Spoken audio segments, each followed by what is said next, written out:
नाही ते नको, ते बाईकमध्ये.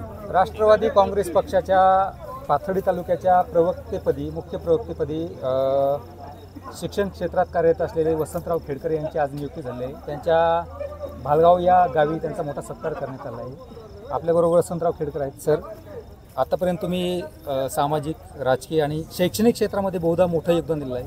आज पक्षाची धुरा सांभाळत आहे, प्रवक्तेपदाची काय सांगाल, काय भावना आहे? या ठिकाणी मी जो प्रवेश केलेला आहे, या ठिकाणी मान्य पक्षाचे अध्यक्ष शरदचंद्र पवार साहेब यांचे विचार मला पटले. पक्षाचे पूर्ण विचार पटल्यानंतर आणि या तालुक्याचे भावी आमदार आणि जे काही संघर्ष योद्धा म्हणून आज काम करीत आहेत प्रतापराव ढाकणे साहेब यांना प्रभावित होऊन मी या ठिकाणी या पक्षामध्ये प्रवेश केलेला आहे. या ठिकाणी खरं तर मी यापूर्वी अनेक वेळा पाहत होतो या ठिकाणी काकांचा संघर्ष खऱ्या अर्थानं अगदी थोड्या मतावून 4,000 असो, 6,000 असो आणि अगदी थोड्या मतावून हा तरुण, हा उमदा माणूस या ठिकाणी पडत आहे. आणि जर हे उमेदीचं नेतृत्व संपलं तर परत असं नेतृत्व या तालुक्यामध्ये तयार होणार नाही या भावनेनं आणि त्यांना आमदार करण्याच्या दृष्टीनं मी या सर्वांच्या सहकार्यानं या पक्षामध्ये प्रवेश केला. आणि प्रवेश केल्यानंतर या पक्षाने एक मोठी जबाबदारी माझ्यावरती दिलेली आहे प्रवक्तेपदाची. ती जबाबदारी निश्चित या ठिकाणी मी पार पाडणार आहे. पक्षाचं जे जे काम आहे निश्चित या ठिकाणी मी करणार आहे. त्यांचे वडील माजी केंद्रीय मंत्री बबनराव ढाकणे होते. बबनराव ढाकणे यांचा संघर्ष उभ्या महाराष्ट्राने पाहिला. ते गल्लीपासून तर दिल्लीपर्यंत सगळ्या पदापर्यंत पोहोचले. ते ग्रामपंचायत सदस्य झाले, झेडपीचे अध्यक्ष झाले, मंत्री झाले, विधानसभेचे सभापती झाले, केंद्रामध्ये मंत्री राहिले, महाराष्ट्रामध्ये मंत्री राहिले. माजी केंद्रीय मंत्री बबनराव ढाकणे यांच्या पुढच्या पिढीला म्हणजे प्रताप ढाकणे यांना कायम संघर्ष करावा लागला. आता ते निवडणुकीच्या पुढच्या जवळजवळ 3ऱ्या आणि 4थ्या आता रिंगणात उतरत आहेत. आतापर्यंत पराभव झाला आणि याची कारणं काय असू शकतात आणि ह्या विधानसभेमध्ये असा काय चमत्कार होणार आहे की त्यांचा विजय निश्चित आहे असं कार्यकर्त्यांना वाटू लागले? काय वाटतं? या ठिकाणी जो काही आतापर्यंत पराभव होत होता खऱ्या अर्थानं काही ठिकाणी निश्चित या ठिकाणी काही यंत्रणा कमी पडत असेल. या ठिकाणी मी असं म्हणेल की काही वेळेस जातीवादसुद्धा या ठिकाणी कारणीभूत ठरतो. खऱ्या अर्थानं जर चांगला माणूस काम करीत असेल तर जात पात न पाहता जो माणूस पुढं चालला आहे, जो आपल्यासाठी काहीतरी करील, गोरगरिबासाठी काहीतरी करील, तरुण पिढीसाठी काहीतरी करील, अशा माणसाला आपण निवडून दिलं पाहिजे. आणि आता तो विचार, काकांचा विचार, पक्षाचा विचार सर्वांना या ठिकाणी पटलेला आहे. मला वाटतं यावेळेस कोणतीच जात, कोणते पात न पाहता व्यक्तीकडे पाहून मतदान होणार आहे. आणि निश्चित जी काही उणीव राहिलेली आहे 2-4 हजाराची, ही निश्चित यावेळेस भर निघणार आहे. निश्चित यावेळेस जी काकाची टर्न आहे ही आता पडण्याची टर्म नाही तर विजयाची टर्म आहे आणि निश्चित विजय होईल असा मी विश्वास व्यक्त करतो. मला सांगा, 2014ला प्रताप ढाकणे यांनी भाजप सोडून राष्ट्रवादीची म्हणजे जोड धरली. तेव्हापासून ते संघर्ष करतायत. प्रताप ढाकणे आता राष्ट्रवादी शरद पक्षाशी संलग्न आहेत. राष्ट्रवादीचे 2 पक्ष आहेत. अजित पवारांचा पक्ष वेगळा आहे, शिवसेनेचे 2 पक्ष फुटले. तुम्हाला वाटतं पाथर्डी शेवगाव मतदारसंघामध्ये निवडणूक ही व्यक्ती केंद्रित होईल, पक्षी बलाबल इथे राहणार नाही? काय वाटतं? इथं पक्ष बलाबल बी होईल आणि पक्षावर काही गोष्टी बी अवलंबून आहेत आणि नंतर व्यक्तीसुद्धा काही मतदान असतंच. जो व्यक्ती आहे त्याच्याकडं पाहिलं जातं, पक्षाकडं पाहिलं जातं आणि या दोन्ही गोष्टीचा सरासरी विचार करून तो निर्णय घेऊन लोक मतदान करतात.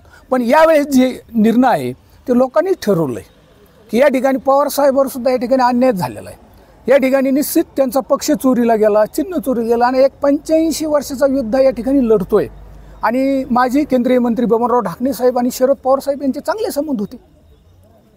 त्याच्यामुळे निश्चित या पक्षाचे विचार, व्यक्ती आणि सर्व गोष्टीचा विचार करून निश्चित या पाथर्डीमध्ये नवे भालगाव गट असो, टाकळे पूर्ण गटामध्ये काका निश्चित पुढं लीड घेऊन चालणार आहे. या ठिकाणी अजून कार्यकर्ते येतात, आपण त्यांच्याशी चर्चा करूया. काय सांगाल की आता राष्ट्रवादी असेल, शिवसेना असेल, पक्ष फुटलेले आहेत. भारतीय जनता पार्टी ही शिवसेना अलायन्स करून महायुतीबरोबर लढणार आहे. काय वाटतंय की यावेळेस नक्की भाजपचं सीट राष्ट्रवादी जिंकेल, शरद पवारांचा पक्ष? काय वाटतं? नक्कीच जिंकणार आहे. पक्ष जरी फुटले असले परंतु विचार फुटलेला नाही जनतेच्या.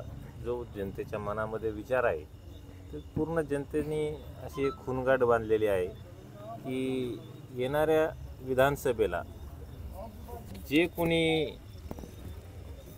कोणी नेते मंडळी असतील तर ते पक्ष सोडून गेलेत, त्यांचा विचार न करता ज्या नेत्यांनी कष्ट करून पक्ष उभा केला, ज्या कार्यकर्त्यांनी पक्ष कष्ट करून उभा केला आणि त्याच नेत्यांच्या पाठीमागं ह्या मतदारसंघातील राज्यातील जनता माझ्या मते त्या विचाराशी बांधील राहील असा मला एक विश्वास वाटतोय.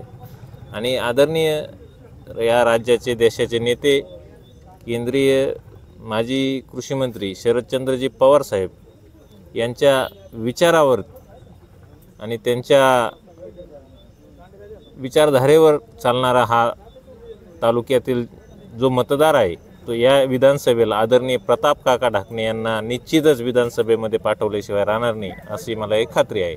भारतीय जनता पक्षाच्या काल मुलाखती झाल्या, त्या ठिकाणी गोंधळ पाहायला मिळाला. खोटी पद्धती दाखवून मतदान केलं गेलं असाही काहीतरी आरोप केला गेला. भारतीय जनता पार्टीमध्ये आता पाथर्डी तालुक्याचं शेवगाव विधानसभा मतदारसंघाचं बोलायचं झालं तर मोठी बंडाची भाषा बोलली जाते, दुपडी माजलेली आहे. आणि त्या ठिकाणी चंद्रशेखर घुले जे माजी आमदार होते ते आता अजित पवार गटाकडे आहेत, त्यांना भारतीय जनता पार्टीत घेण्याचे प्रयत्न सुरू आहेत काही एका गटाकडून, असाही आरोप केला जातोय. तथ्य आहे असं वाटतंय की त्यांना भाजप पक्षात घेईल आणि हर्षदा काकडे अपक्ष निवडणूक लढवणार आहेत. ही निवडणूक बहुरंगी होईल, त्रिशंकू होईल किंवा 1 to 1 सामना होईल, काय सांगा? विषय असा आहे की आता भारतीय जनता पार्टी मुळात राहिलेलीच नाही. भारतीय जनता पार्टीमध्ये पूर्ण खोटेच लोक आहेत. खरी भारतीय जनता पार्टी जर म्हटलं तर आदरणीय स्वर्गीय अटल बिहारी वाजपेयी असतील, प्रमोदजी महाजन साहेब असतील, आदरणीय गोपीनाथरावजी मुंडे साहेब असतील, यांच्या विचाराची जी भारतीय जनता पार्टी ती आज राहिलेली नाही. त्यामुळं जी भारतीय जनता पार्टी ती खोट्या पदाधिकाऱ्यांचीच आज भारतीय जनता पार्टी. त्यामुळे त्या पार्टीविषयी आम्हाला बोलण्यात अजिबात काही रस नाही. आणि राहिला तुम्ही म्हणता की चंद्रशेखर घुले पाटील, तर तो त्यांचा वैयक्तिक प्रश्न आहे की तो त्यांचा निर्णय आहे. त्यांना कुठल्या पक्षाची तिकीट, कुठल्या पक्षाची उमेदवारी घ्यायची तो त्यांचा वैयक्तिक प्रश्न आहे. आणि जी तालुक्यामध्ये चौरंगी तुम्ही म्हणताय निवडणूक, तालुक्यामध्ये आजपर्यंत असं तर कधी पाहायला मिळालेलं नाही की व चौरंगी लढत झाली. आणि झालीच तर पक्ष, निष्ठा, नेता, विचार या सर्व गोष्टीचा विचार करून या तालुक्यातील जनता निर्णय घेईल. आणि आदरणीय प्रताप काका ढाकणे यांना निश्चित विधानसभेमध्ये पाठवल्याशिवाय राहणार नाही अशी आम्हाला सर्व कार्यकर्त्यांना एक खात्री आहे. शिवस्वराज्य यात्रा झाली शेवगावला. जयंत पाटलांनी संदेश दिला आहे की महायुती आघाडीकडून प्रताप ढाकणेंना विधानसभेत पाठवा. हे खरं आहे किंवा काही अंशतः बदल होऊ शकतो विधानसभा उमेदवारीमध्ये, काय वाटतं तुम्हाला? नाही, विधानसभेच्या उमेदवारीमध्ये कुठलाही बदल होण्याचे चान्स राहिलेले नाहीत.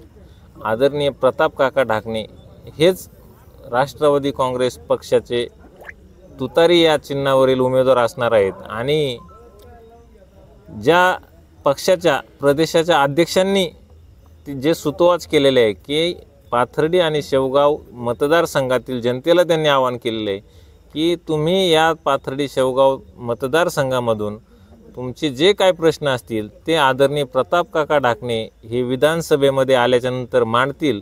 आणि त्याच प्रश्नाला आमची महाविकास आघाडी पूर्णपणे त्या प्रश्नाशी प्राधान्य राहून ते मार्गी लावतील असा आदरणीय जयंत पाटील साहेबांनी शब्द दिलेला आहे. त्यामुळं मला नाही वाटत याच्यामध्ये काही बदल होणार आहे. त्यांच्याशी संवाद साधूया.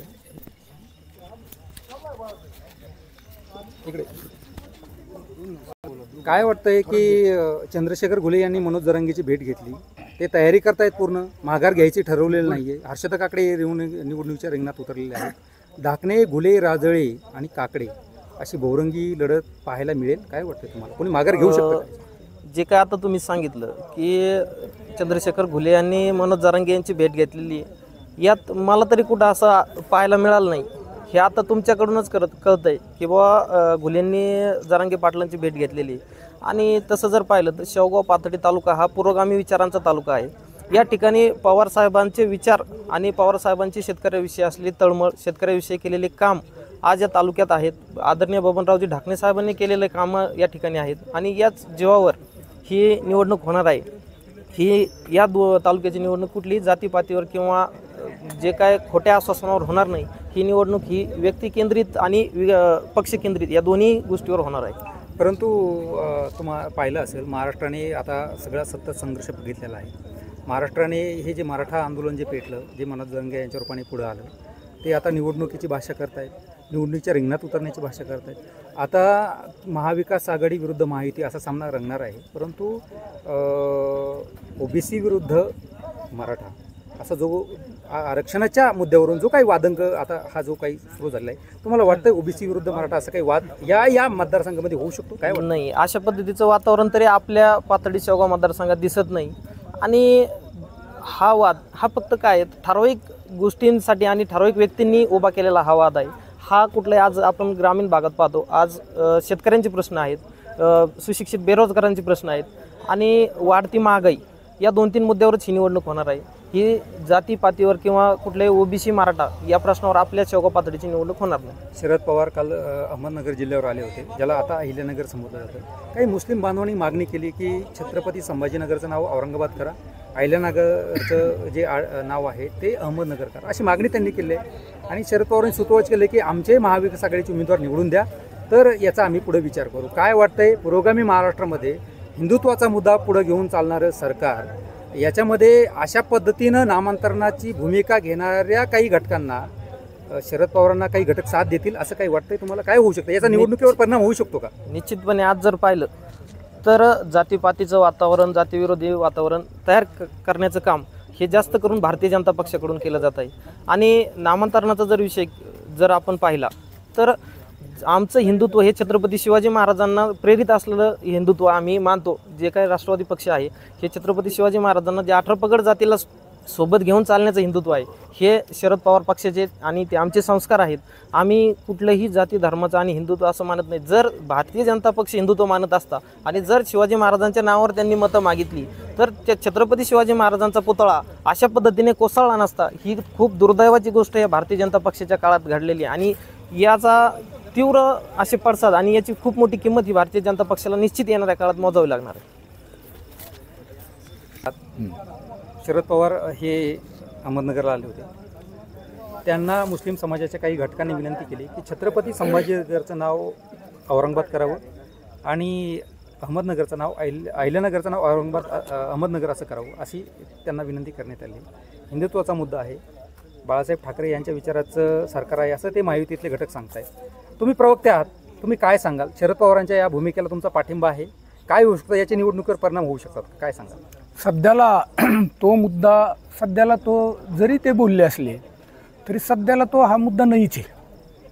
सध्याला नामांकन झालेलं आहे आणि तो निर्णय वरिष्ठ पातळीवरचा आहे. त्याच्यामुळं याविषयी मी सध्याला काही बोलू शकत नाही. तो निर्णय पवारसाहेब घेतील. मी आत्ताच या ठिकाणी प्रवक्ता पदाची जबाबदारी या ठिकाणी स्वीकारलेली आहे. हा निर्णय जो घ्यायचा, या पक्षाचे राष्ट्रीय अध्यक्ष पवारसाहेब, त्यांची मोठे मोठे नेते मंडळी यावरती निश्चित विचार करतात. प्रताप ढाकणेंचा विजय निश्चित आहे, तुम्हाला वाटतं? कार्यकर्त्यांना खात्री आहे, काय सांगाल?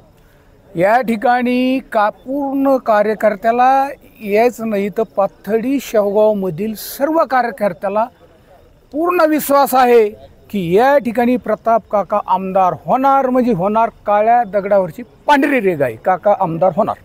आपण पाहिलं या ठिकाणी भालगाव पंचकृषीमध्ये ज्यांना प्रवक्ते पदाची मुद्दा